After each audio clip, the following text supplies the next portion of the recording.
Fala galera, tudo bem aí com vocês? Vamos começar esta nossa aulinha sobre o mundo do trabalho e hoje nós vamos falar sobre processo evolutivo da história do trabalho, ok? Então para isso trouxe aqui para vocês, antes de mais nada, uma pequena revisãozinha, né? Então a gente vai falar um pouquinho sobre aquilo que foi falado lá na outra aula, né?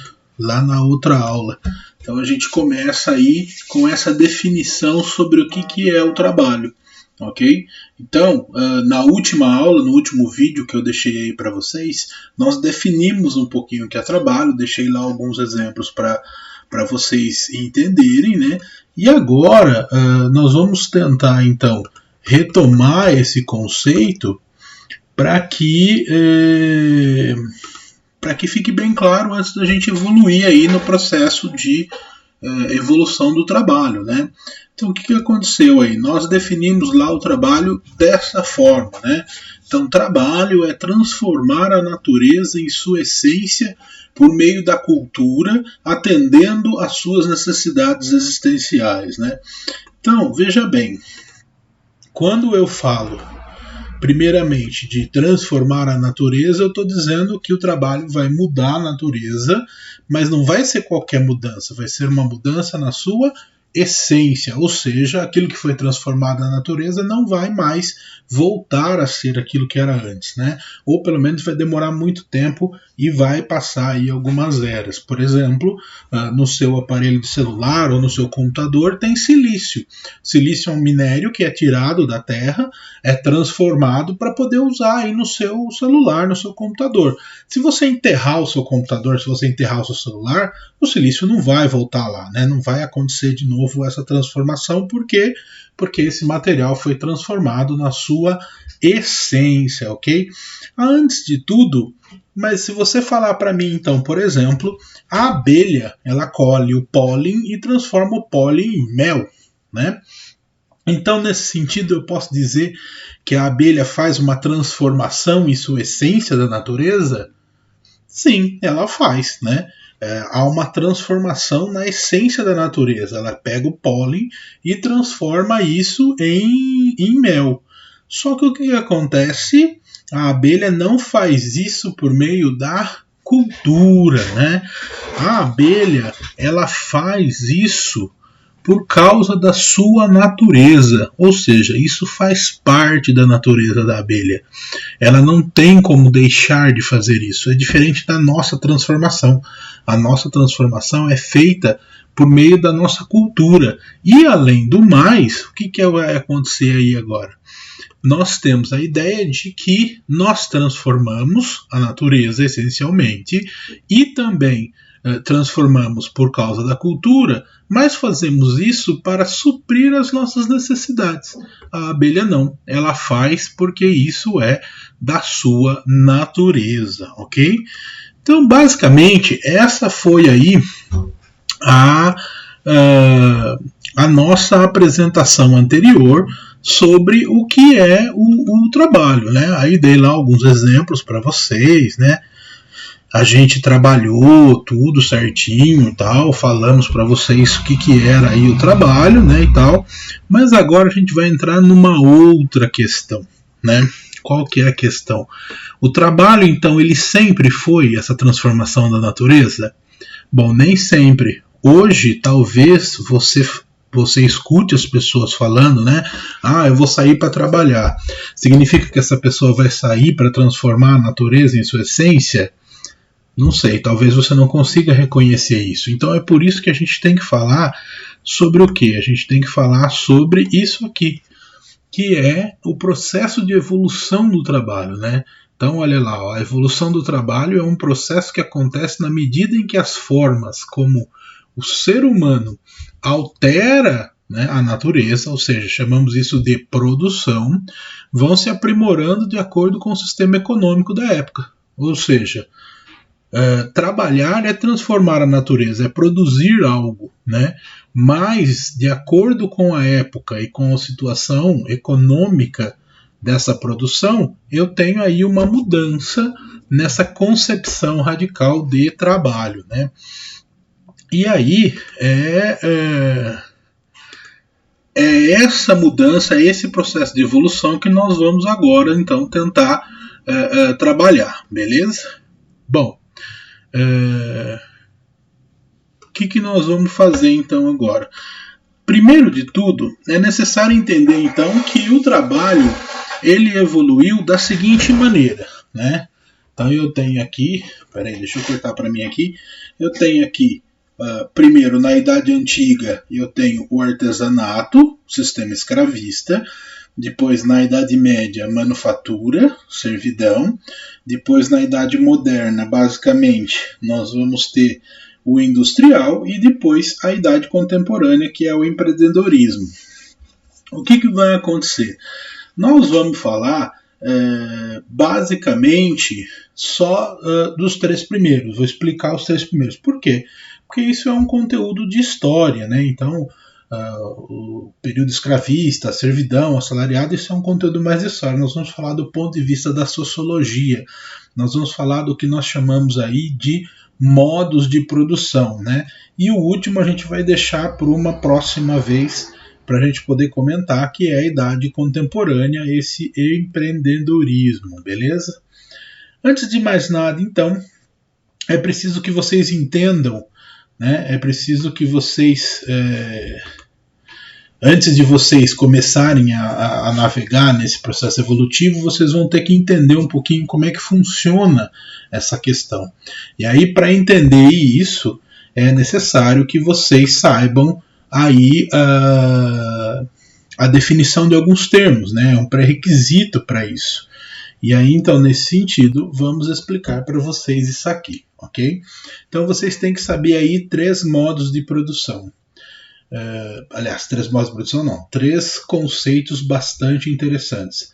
Aproveite aí, porque isso vai ser bastante interessante aí para vocês, né? Então vamos lá, deixa eu colocar eu aqui. Primeira coisa que vocês têm que saber é o chamado modo de produção. O que é o modo de produção? Então tá lá, né? Ó. O modo de produção é a forma que o ser humano utiliza para transformar a natureza em algum produto para saciar a sua necessidade. Fatalmente você já deve ter ouvido falar do que? Da Revolução Industrial. Por que a Revolução Industrial é importante?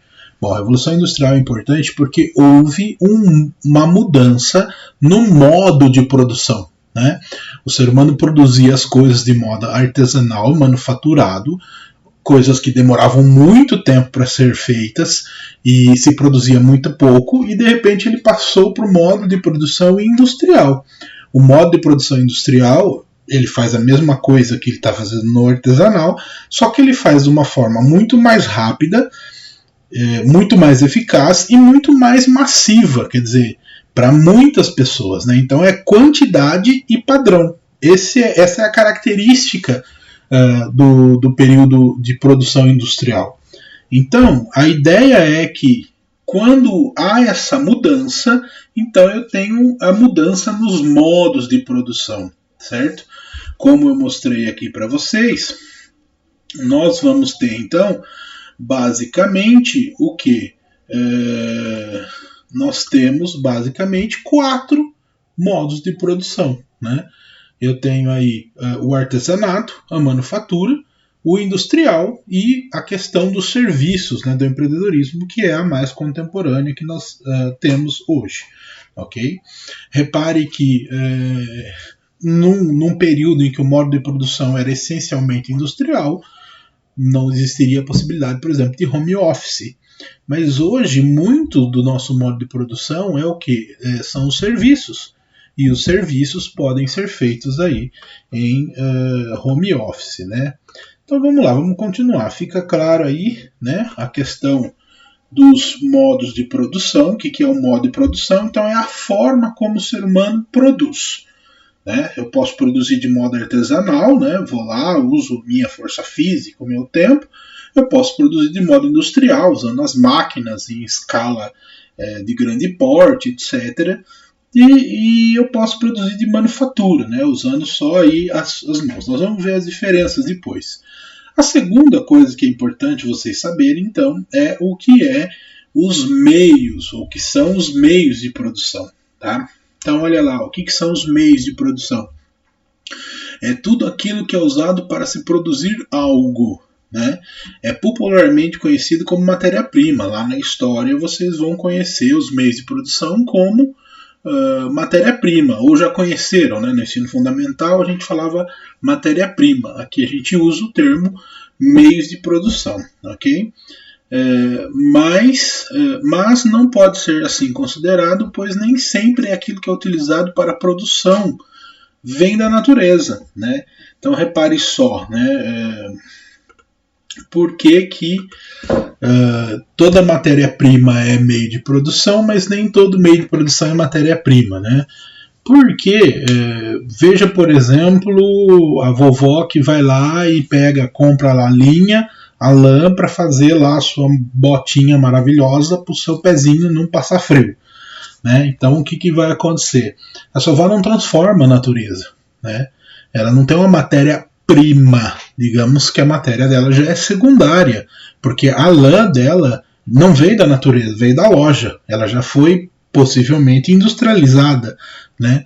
Então, nesse sentido, nem toda matéria-prima, aliás, nem todos os meios de produção é matéria-prima. Né? Mas toda matéria-prima vai ser de uma forma meio de produção. Né? É aqui que a gente começa, por exemplo, a discutir, e olha só que importante que é essa aula, é aqui que a gente começa, por exemplo, a discutir a questão da propriedade privada. Né? Quando se fala da propriedade privada, então não pode ter iPhone, não sei o quê. Não é isso que está dizendo. Né? A propriedade privada é a questão dos meios de produção. E um dos meios de produção mais elementares é a terra, é o lugar, o território. E por aí a gente já sabe que a distribuição no Brasil era desigual, porque eu só falo duas palavrinhas para vocês entenderem isso. Sobre meios de produção. Digo para vocês, capitanias hereditárias. Se você não sabe o que é isso, procura lá que você vai saber. E aí você vai entender que os meios de produção no Brasil, ainda colônia, já eram distribuídos de forma desigual. Então quer dizer que a pessoa não tinha acesso, pessoas diferentes tinham acesso diferentes aos meios de produção. Por quê? Porque não tinham herança, né? Não tinham aí a possibilidade de uma capitania herdada do papai. Né? E aí, nesse sentido, tinha menos meios de produção e, portanto, a pessoa é o que nós hoje comumente chamamos de pobre. Né? E aí a pessoa, então, sendo pobre, o que vai acontecer? Obviamente, sem meios de produção, ela não vai conseguir acumular o que nós chamamos de capital. Né? O que é o capital, então? Então, o capital está lá. Ó. O capital é o acúmulo dos meios de produção como bens. Né?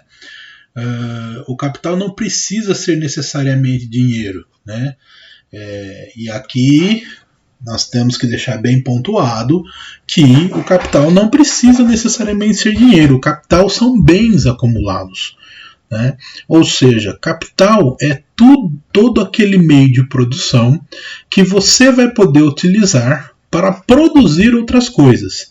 Há um tempo atrás, né, o nosso querido ministro da Economia disse assim, o brasileiro não investe, né? O brasileiro recebe lá o seu salário e gasta tudo. Será que o brasileiro queria investir? Ou será que aquilo que ele ganha na distribuição de renda pelo trabalho que ele tem não é desigualmente distribuído e não sobra para ele investir? Quer dizer, lá na hora de pagar a água, a internet, a conta, a luz, a comida, o plano de saúde, o carro, o uniforme do filho, o material, a folha de caderno que se amassa e joga fora, no final de tudo, não sobra meios de produção. Né? E aí o que acontece? Né? Normalmente o brasileiro médio não consegue acumular capital. Não acumulando capital, ele não tem meios né, de produção que se tornam bens, certo? Normalmente a gente confunde então essa questão, e é importante vocês saberem que nem todo capital então é dinheiro, né? Pode ser outro tipo de bem, desde que configure como acúmulo e sirva para o investimento na construção de mais capital. Olha aí outra coisa importante, né, de vocês saberem, que é o que?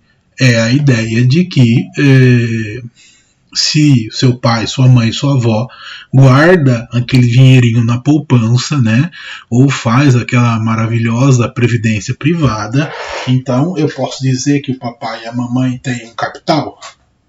Não tem. Por quê? Porque esse dinheiro que o papai e a mamãe guarda na poupança ou faz uma previdência privada para numa hora de necessidade ele ter lá uma certa quantia de dinheiro para poder, né? Vai que dá uma pandemia, não sei, de repente pode dar uma pandemia, fechar o comércio, ficar sem emprego, não sei, né? Não sei se isso pode acontecer, mas enfim, o que acontece, né? Esse dinheiro ele é uma reserva, ele não é um acúmulo de bens. Né? Então, o dinheiro que o papai coloca lá na poupança, ele não vai funcionar como um projeto de investimento. Né? Normalmente as pessoas acumulam todo o dinheiro de uma vida e depois vão lá compram um sítiozinho no final da vida, né? Para morrer bem feliz no meio no meio do mato. Então, deixamos claro aqui esses três conceitos, que eles são bastante importantes, né? É preciso que vocês saibam certinho, né, o que é esses conceitos, o que são esses conceitos, aliás. Então, o modo de produção, meios de produção e o capital. Primeiramente, é importante você separar modos de produção de meios de produção e, por fim, entender o que é capital. Por que isso é importante? Bom, porque isso é que vai separar aí, os tipos de produção, né? Então eu tenho aqui o que? Tenho aqui os modos de produção e os meios de produção. A posse dos meios de produção é que vai fazer com que altere os modos de produção. Então, quanto mais capital o cara tiver, mais diferente vai ser o modo de produção dele, ok? Então, nesse sentido, vamos ver aqui, ó. O primeiro que nós temos está aqui, é o artesão, né? O que é o artesão? Lá da Idade Antiga. Repare que eu tenho o que? Vamos jogar a tela inteira aqui para vocês verem. Eu tenho aqui um cidadão que foi lá na natureza, colheu lá as folhinhas, sei lá o que, depois levou lá para sua casa, ele teceu essas folhinhas e ele fez o cestinho. Repare que toda a cadeia aqui de produção do cestinho, ela classifica o quê? Que os meios de produção, né? Os meios de produção aqui do indivíduo, ele acaba sendo do próprio indivíduo. Então tá lá, o artesão é o tipo de trabalho em que o indivíduo é dono de todos os meios de produção, né? De todos os meios de produção, ou seja, né? A ideia de que ele possui uma cadeia de meios de produção para fazer as coisas. Depois eu tenho a manufatura. Então lembra lá, isso é importante a gente falar, né? Lembra lá quando você ia lá na feirinha, lá no centro, na praça, feirinha de artesanato, né? O cidadão lá faz artesanato, lá que junta as miçangas com a linha de anzol, etc. Vou viver da minha arte, etc. Ele faz artesanato? Não, ele não faz artesanato. O que ele faz é manufatura. A manufatura, ela se classifica pelo quê? Bom, ela se classifica pelo fato de que o cidadão, então, ele é dono parcialmente, ele é parcialmente dono dos meios de produção. É o exemplo que nós estamos dando aí, né? Olha lá, a tia que foi lá no... Opa, peraí que eu passei errado. A tia que foi lá na loja, comprou aqui as agulhas, as lãs, ela usou do trabalho dela, repare que ela está usando as mãos, daí manufatura, né? E produziu aí a botinha, o cachecol, sei lá o que é isso, enfim. Então ela não é dona de todos os meios, ela não foi na natureza, né, e tirou o produto. Não, ela pegou esse produto já feito de forma, né, já transformado na natureza. E ela simplesmente usou aí da qualidade de saber o que fazer, né? E aí ela transformou isso, né? É importante pensar nesse sentido que na manufatura existe um meio de produção bastante importante, que é o quê? No exemplo que a gente deu ali, tinha a linha e a lã. Mas são só esses dois meios de produção que são necessários para fazer a botinha lá de lã? Não. Um dos meios importantes, né? Um dos meios importantes de produção aí do caso aí da botinha é o que? É o conhecimento da tia aí em fazer isso. Então o conhecimento passa a ser um meio de produção, né? Conhecimento em saber fazer aí tricô, crochê, seja lá que essa mulher está fazendo aí, beleza? E por fim, o último que nós vamos ver hoje é o industrial, né? O que caracteriza aí o industrial? Repare que aqui o trabalhador, o cara que vai produzir, presta atenção porque isso é bastante importante, o cara que vai produzir, ele não possui, né? Ele não possui nenhum meio de produção. Aliás, ele possui só um meio de produção. O que é? Esse meio de produção é ele mesmo, é o tempo, né? Você tem aí a galera trabalhando aqui na fábrica, aqui, ó. Essa galera aqui, o que eles têm como meio de produção? Eles têm o tempo deles, né? Eles estão vendendo o tempo deles, certo? Repare que o que vai acontecer nesse sentido, então? Esse sujeito, quando ele produz alguma coisa, primeiro que aquilo que ele produz não é dele, mas quando ele produz alguma coisa, ele vende para a produção dessa coisa a própria vida, que é uma coisa que ele não vai conseguir recuperar, né? O tempo que passa, né, para ele produzir, ele não recupera, mas isso é de uma certa forma recompensada com o quê? Com o salário que ele recebe por ter produzido aquele determinado tempo, aquela coisa. Repare que essa galerinha aqui que está produzindo as motos, provavelmente é da Honda, né? O esqueminha aqui, essa galera aqui vai produzir e muitas vezes eles não vão nem conseguir comprar uma motinho desse, né? Aí a gente vai entrar aí no esquema de falar um pouco sobre uma tendência mais socialista e tal, comunista, mais-valia, que é uma coisa que a gente vai falar num outro momento, tá? Eu espero que tenha ficado bastante claro esses termos, né? Eu vou postar um PDF com todos os slidezinhos, se eu já não postei, obviamente, e também agora vai entrar em questão aí, o quê? Essas maravilhosas questõezinhas aí que eu vou deixar para vocês. Ah, vamos responder aqui agora? Não vamos responder aqui agora. Eu vou postar essas questões lá na plataforma. E aí vocês vão responder lá pra gente. Ah, quanto que vai valer essas questões aí? Não vai valer nada, né? As questões são para vocês reverem o conteúdo, e aí a gente vai ver se a gente marca uma aula ao vivo para a gente poder corrigir essas questões junto com vocês. Beleza? Então, é isso aí. Eu espero que tenha ficado bastante clara a nossa missão aí, e encerramos por hoje. Grande abraço e até mais.